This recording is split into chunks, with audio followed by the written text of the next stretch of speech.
Assalamualaikum warahmatullahi wabarakatuh. Ngadongeng deui mitra-mitra pemiar YouTube di rancangan ku Mang Guru. Mang Guru bade mangdongengkeun deui neraskeun hanca carita anu katunda kalayan judul Cirawun. Ieu dongeng karangan Kang Heri Supriyadi Cianjur.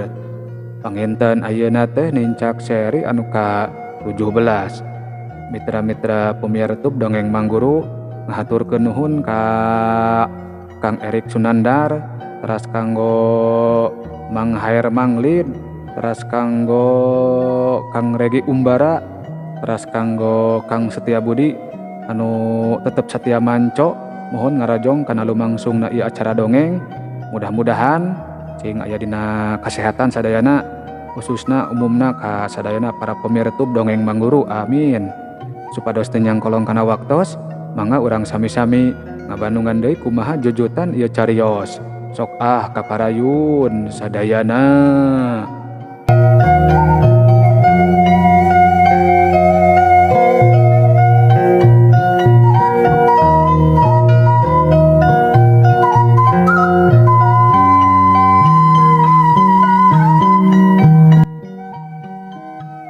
Mitra-mitra pemiar YouTube dongeng Mang Guru dibarengan ku rasa kapanasaran jang aji nungtun leungeuneng mirah ngadeukeutan panto imah. Purasud ceuk jang aji uluk salam kituna teh bari langsung mukakeun panto. Rampes meh bareng anu aya di jero imah narembalan. Jang aji pohara ngajenghokna sabab tetela di jero imah keur ngariung kulawargana Kang Jaya jeung kulawargana sorangan. Geuning Jang Rawun geus di mana? Jeung ari eta saha deui mani geulis-geulis teuing Jang? Ceuk Mang Ujang neuteup ka Jang Aji. Kabeh paneuteup jadi mencrong kanu anyar datang. Sarerea kata Aji ku kageelisan Neng Mirah anu geulis lain pupulasan. Ari Jang Aji teu langsung nembalan, malah nyolongkrong heula ngajak sesalaman dituturkeun ku Neng Mirah. Ieu bebene abdi teh Nini oge aki namina Neng Mirah putuna Bah Samad teh. Ceuk Jang Aji ngawanohkeun Neng Mirah ka kulawargana. Eueuh, putan ieu Neng Mirah teh. Bener Sujang, cocog pisan. Cocog pokona mah cocog. Geulisna meuni kabina-bina. Nyeples pisan jeung Nini basa keur ngora. Hihi, deudeuh. Ceuk Ma Ucum kituna teh bari nelek-nelek banget Neng Mirah. Dasaran ini kolot kumaneh ceuk Mang Ocid ngegak-gak. Kabeh ge jadi milu sadeuri asa kagugu ku kekecapan Ma Ucum. Ke. Nah geus bebeja heula ka Bah Samad ieu teh. Ceuk Mang Ocid siga anu kasieunan. Puguh abdi amang ka dieu oge di jurungan ku Abah. Pajar teh etang-etang babanohan. Percanten saurna teh ari ka Arawun mah. Ceuk Neng Mirah nemalan bari teu waleh dibarengan ku imut. Hihi, deudeuh, heuh nya syukur atuh ari kitu mah. Sok atuh geulis, tong diantep eta kuehna. Pamere ti pimitohaeun si Nyai eta teh. Ceuk Ma Ucum nyodor-nyodor kueh dina piring. Katembong Neng Mirah siga anu pohara bungahna ku kasomeahan kulawargana Jang Aji teh. Dupi akang sakulawargi wayah kumaha ka dieuna, aya kapriogian naon atarampi amengan wungkul ieu teh? Ceuk Jang Aji neuteup ka Kang Jaya. Nya duanana we Jang Rawun bari silaturahmi mamang ka dieu teh bari sakalian nganteur si Jaya nanyaan si Keno jeung ngabadamikeun waktu anu hade pikeun acara kawinanana. Ceuk Mang Ujang anu nemalan. Waduh, tos teu sabar Kang Jaya teh. Hehehe. Ceuk Jang Aji dibarengan ku seuri. Kabeh jadi milu sareuri ari Kang Jaya jeung Nyi Kenoh mah semut tarungkul siga anu era. Puguh oge majeng si Mamang anu geus teu sabar mah Jang Rawun, hayang geramang ku incu mamah. Ari geus panggih kieu, duh asa doa pisan. Anak mah nya maksud teh anak mah ngahiji jeung Nyi Kenoh teh keur mah geulis katambah bager jeung nyaho tata krama deui geuningan, ceuk Ceu Isah milu nyarita. Katembong gurat kareueus dina beungeutna. Nyi Keno beuki tungkul, mangsa Ceu Isah nyarita kitu teh, pipina jadi semu bareureum. Ari kitu tos dibadantenkeun waktosna, ceuk Jang Aji ngabagi reret. Geus, moal dilila-lila cenah. Minggu hareup acara kawinanna oge, ceuk Mang Ocid miheulaan nembalan.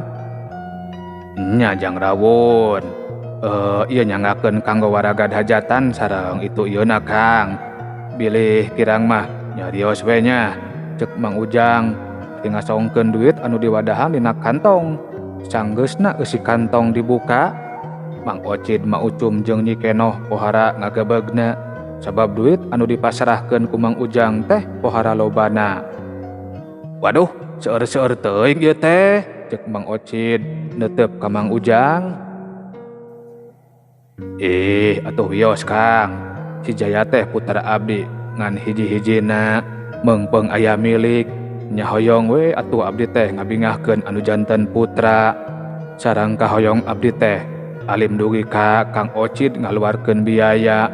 Nya bilih kirang mah nyarios we nya, ngan punten we panginten janten ngariweuhkeun ka kulawargi akang, ceuk Mang Ujang ditungtungan ku sanduk-sanduk. Langkung ti cekap ieu oge. Nya ari perkawis eta mah da tos janten kewajiban ti kulawargi istri. Ditampi atuh ieu artosna nya. Wah, mohon sami-sami atuh Kang, ceuk Mang Ujang dibarengan ku rengkuh awakna. Mitra-mitra pamirtub dongeng Mang Guru, peuting harita di imah Mang Ocid jadi haneuteun. Aruplek sagala diwangkongkeun, sakapeung diselang ku cacalakatakan ngagambarkeun kabungah jeung kabagja anu pohara. Jung atuh geura sare ari geus tunduh mah Nyai, sakalian Neng Mirah ajakan geus merelek wae heuai geuningan, ceuk Ma Ucum ngareret ka anakna. Mohon Mak teu kiat. Hayu Neng di kamar abdi kulemna, ceuk Nyi Kenoh ngajakan Neng Mirah. Mamang sareng Mamah di kamar abdi kulemna, abdi mah di dieu wae, ceuk Jang Aji kituna teh bari nuduhkeun kamar ku jempol katuhuna. Neng Mirah nuturkeun Nyi Kenoh ka kamar. Atuh Ma Ucum jeung Mang Ocid oge sanggeusna semah arasup ka kamar Jang Aji mah pipilueun asup ka kamarna. Ari Kang Jaya mah da aya kamar anu ti heula, tinggal Jang Aji we anu gogoletakan di tengah imah.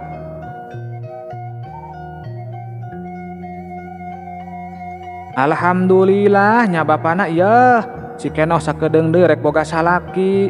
Atuh si Aji geus bogaeun kabogoh anu kacida geulisna. Bunga kami mah bunga bapana ieu bunga. Kadenge ku Jang Aji sora ninina ti jero kamar. Doakeun we sing lungsur rangsar. Geus ena mah urang sarare bisa kabeurangan, ceuk sora Mang Ocid anu nemalan. Bapana ieu moal. Naon? Ieu. Mitra-mitra pamirtub dongeng Mang Guru geus kitu mah jep. Sora Mang Ocid jeung Ma Ucum jarempe. Jang Aji anu ti tadi ngadedengekeun jadi sura seuri sorangan. Jang Aji neuteup ka langit imah. Kalayan ari sawangan mah geus miheulaan nyorang pikahareupeun anu pinuh ku kabungah jeung kabagjaan. Bakat ku anteng ngumbar sawangan, antukna mah teu karasa Jang Aji oge kasarean.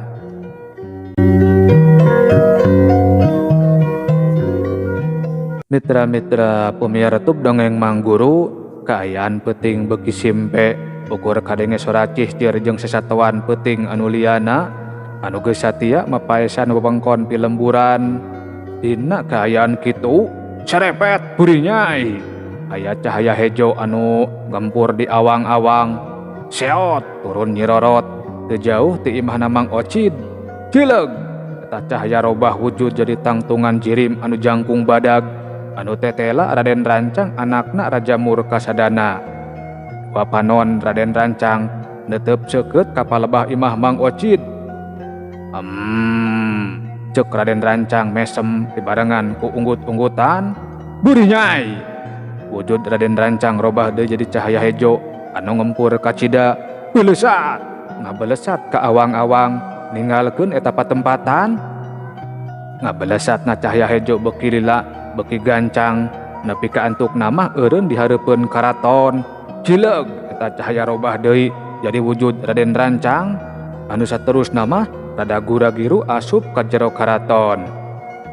Nah geus mulang deui Rancang, ceuk Raja Murkasadana tetep ka anakna anu ngadeheus ka hareupeunana. Wah, abdi hoyong nyarios duaan sareng Kangjeng Rama, ceuk Raden Rancang kalayan ajrih pisan.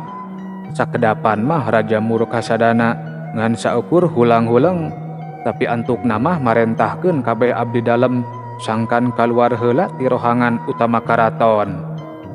Sanggeus paduduaan, Raden Rancang ngamimitian ngomong rada harewosan ka tembong pasemon Raja Murkasadana, lir anu reuwas kacida anu saterusna mah unggut-unggutan ngaregepkeun omongan Raden Rancang anu jadi anakna.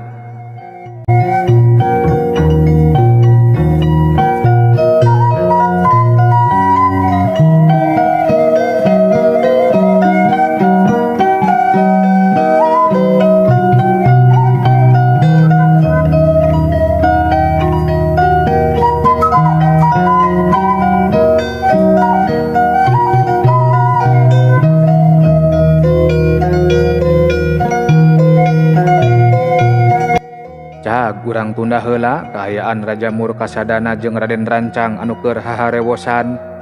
Ayeuna urang malikan deui nyaritakeun kaayaan kulawargana Mang Ocid anu kaanjangan ku kulawargana Kang Ujang. Mitra-mitra pemiar YouTube dongeng Mang Guru, dahar ngariung memang sok karasa leuwih nikmat. Boh jeung tatangga jeung babaturan, kon kitu deui jeung baraya. Siga harita sanggeusna sarelat asar, kulawarga Mang Ujang jeung kulawarga Mang Ocid pating calabek ngariung liwat jeunan Nyi Kenoh anu diamparkeun dina daun cau di tepas imah. Mang Ujang col deui nyocolkeun lalap kana sambal jengkol anu disiksikan ari pis-pisan. Ari teu isah mah ngadekul kana seupan waluh anu parentil keneh. Komo ari si Usup mah anu harita milu botraman es kuning pangrewogna. Asin peda jeung asin tawes anu deukeut ka si Usup geus ngajarepat kari cucuk jeung huluna wungkul. Ari Neng Mirah kirawan Cihaneut moyan oge geus amitan, pajar teh karunya ka akina bisi geus lapareun. Engke pangnyokotkeun kuda di Mang Udung nya Sup, ceuk Kang Jaya anu tetela rek marulang deui ka lemburna ngareret ka si Usup anu keur samutut. Haha, siap Kang, siap. Tapi nah teu ditunda di dieu kudana, ceuk si Usup semungosom. Atuh da eueuh kandangna ari di dieu mah Sup, me sakalian we dipangmarabkeun ari ku Mang Udung mah, da geus tukangna ieu apanan. Temal Kang Jaya bari ngusapan beuteung anu geus kacida waregna. Sakalian pangmikeunkeun ku lianana Sup, ceuk Mang Ocid nyelengkeung. Haha, ah kumamang weng ke anterkeun duitna mah, sieun leungit. Ih, arinya neh kawas bolon wae Sarsup. Karunya bisi ngarap-ngarap. Emang dewek sok diengke-engke kitu lamun ngulian si laing. Ya, Sarsup, dewek mah nyekel pageuh kana amanat jenatna anu jadi bapak. Anu cenah lamun ngagawekeun batur, merek kuliahna teh ulah kapihelaan ku garingna kesang anu digawe oy. Ceuk Mang Ocid rada nyereng. Geus dikitukeun mah si Usup teu nemal, dekul deui kana hancenganana. Ari Mang Ujang mah unggut-unggutan Mang Ocid keur nyarita kitu teh.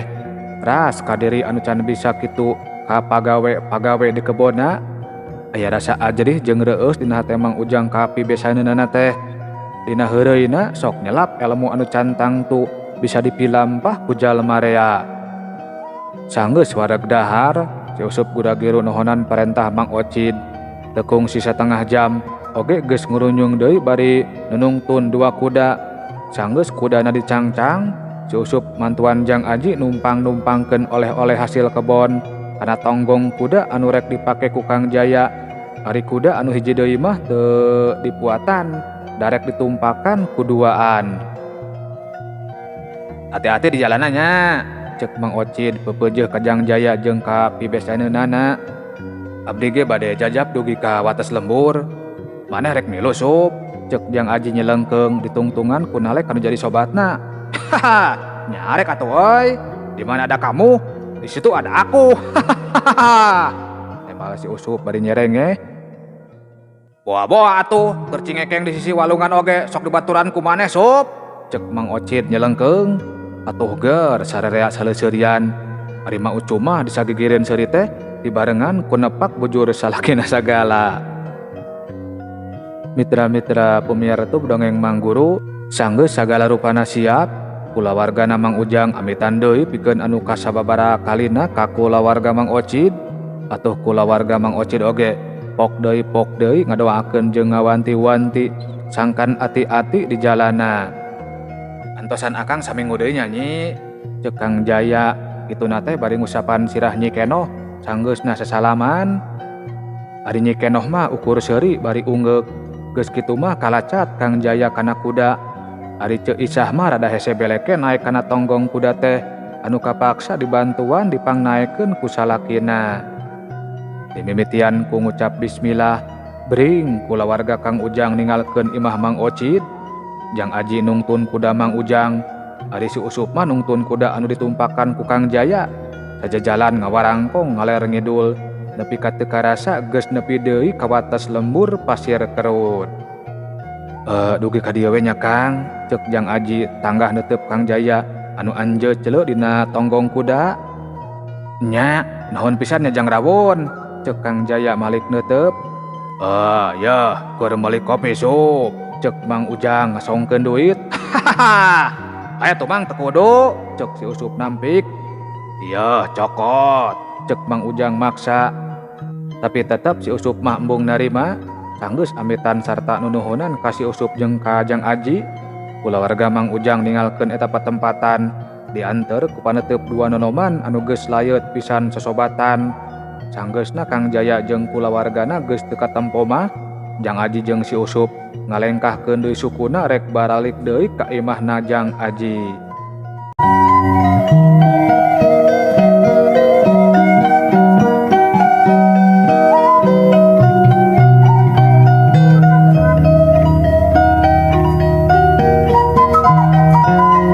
Aing mah euy won, kolotna si Esih nini tah wae kawin euy.